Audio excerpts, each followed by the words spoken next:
ನೋಡಿ ಇಲ್ಲಿ ಇರ್ತಕ್ಕಂಥ ತಾಯಿ ಇದು ಬಂದು ರಾಮನಗರ ಜಿಲ್ಲೆ ಕನಕಪುರ ತಾಲೂಕು ಸಾತ್ನೂರು ಹೋಬಳಿ ಕಬ್ಬಾಳ ಬೆಟ್ಟದ ಮೇಲೆ ಇರ್ತಕ್ಕಂಥ ಕಬ್ಬಾಳಮ್ಮನವರ ಮೂಲಶಿಲೆ ಇದು.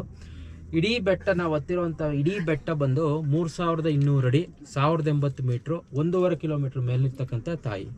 ಇದು ಕ್ರಿಸ್ತಶಕ 9ನೇ ಶತಮಾನದಲ್ಲಿ ಚೋಳರಾಜ ತೆಮಿಳಿಯನ್ಸು ಅವ್ರ ಆಳ್ವಿಕೆ ನಡೆಸ್ತಿರ್ಬೇಕಾರೆ ಕಬ್ಬಾಳಮ್ಮನವ್ರನ್ನ ಆರಾಧನೆ ಮಾಡ್ತಿದ್ರು ಪ್ರತೀತವಾಗಿ. ಅಮ್ಮ ಮತ್ತು ಶಿವ ಎರಡೂ ಇಲ್ಲಿ ಬೆಟ್ಟದ ಮೇಲೆ ನಿರ್ಮಾಣಗೊಂಡಿದೆ. ಈ ಬೆಟ್ಟ ಹತ್ತುವಂಥದ್ದು ವಿಶೇಷ ಶಕ್ತಿ ಏನಂದರೆ ಬೆಟ್ಟದ ಮೆಟ್ಲುಗಳು 3000 ಮೆಟ್ಲುಗಳನ್ನ ಒಳಗೊಂಡಿದೆ. ಅದರಲ್ಲಿ ಅರ್ಧ ಬೆಟ್ಟ ಮಾತ್ರ ಮೆಟ್ಲುಗಳಿದೆ. ಅರ್ಧದ ಮೇಲೆ ಬಂದು ಅಮ್ಮ ಒಂದು ಪರೀಕ್ಷೆ ಒಳಗಾಗ್ತಾಳೆ. ಆಗಲ್ಲ ಹೊರಟೋಗ್ತೀವಿ ಅನ್ನೋ ಎಷ್ಟೋ ಜನ ಅಮ್ಮನ ಹೆಸರು ಹೇಳ್ಕೊಂಡು ಈ ಬೆಟ್ಟಗಳನ್ನ ಹತ್ತ ಹೋಗ್ತಾರೆ.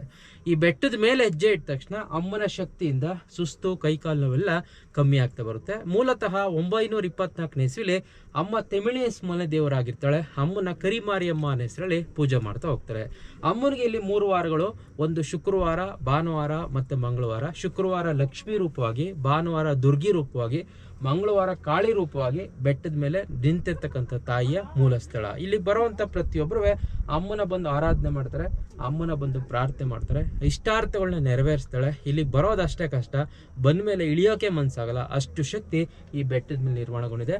ಇದು 924ನೇ ಇಸ್ವಿಲಿ ತಮಿಳುನಾಡು ಜನ ಆಳ್ವಿಕೆ ನಡೆಸಿದಾಗ ಆ ತಾಯಿನ ವಿಶೇಷ ಶಕ್ತಿಯಿಂದ ಪ್ರಾರ್ಥನೆ ಮಾಡ್ತಿದ್ರು ಅನ್ನೋ ಸಂಕೇತಕ್ಕೆ ತಮಿಳಿಯನ್ಸ್ ಬರೆದಿರ್ತಕ್ಕಂಥ ಲಿಪಿಗಳು, ಅವ್ರು ಇರ್ತಕ್ಕಂಥ ಒರಳುಕಲ್ಲು, ಮಾಡಿರ್ತಕ್ಕಂಥ ಅಡುಗೆ ಪದಾರ್ಥಗಳು ಇವೆಲ್ಲ ಬಳಸ್ತಿದ್ರು ಅನ್ನೋ ಸಂಕೇತಕ್ಕೆ ಬೆಟ್ಟದ ಮೇಲಿದೆ. ಈ ಬೆಟ್ಟದ ಮೇಲೆ 2 ದೇವಸ್ಥಾನ, ಒಂದು ಭೀಮೇಶ್ವರ, ಒಂದು ಕಬ್ಬಾಳಮ್ಮ. ಭೀಮೇಶ್ವರ ಅನ್ನೋದು ಶಿವ, ಅಣ್ಣ ತಾಯಿ ತಂಗಿ, ಅಣ್ಣ ತಂಗಿ ಇರ್ತಕ್ಕಂಥ ಮೂಲ ಜಾಗ. ಇದು ಬಂದು ರಾಮನಗರ ಜಿಲ್ಲೆ ಕನಕಪುರ ತಾಲೂಕು ಸಾತ್ನೂರು ಹೋಬಳಿ ಕಬ್ಬಾಳ ಗ್ರಾಮದಲ್ಲಿ ಕಬ್ಬಾಳ ಬೆಟ್ಟದ ಮೇಲೆ ಇರ್ತಕ್ಕಂಥ ಅಮ್ಮನ ಮೂಲ ತಾಯಿ ಇರ್ತಕ್ಕಂಥ ಸ್ಥಳ. ಈ ಬೆಟ್ಟದ ಮೇಲೆ ಬಂದು ದೇವರ ಆಶೀರ್ವಾದ ಪಡ್ಕೊಂಡು ಎಲ್ಲರೂ ಸುಖಿ ಸಂಸಾರವನ್ನು ನಡೆಸ್ಕೊಂಡೋಗಿ ಸರ್ವೇ ಜನ ಸುಖಿನೋ ಭವಂತು. ಧನ್ಯವಾದ.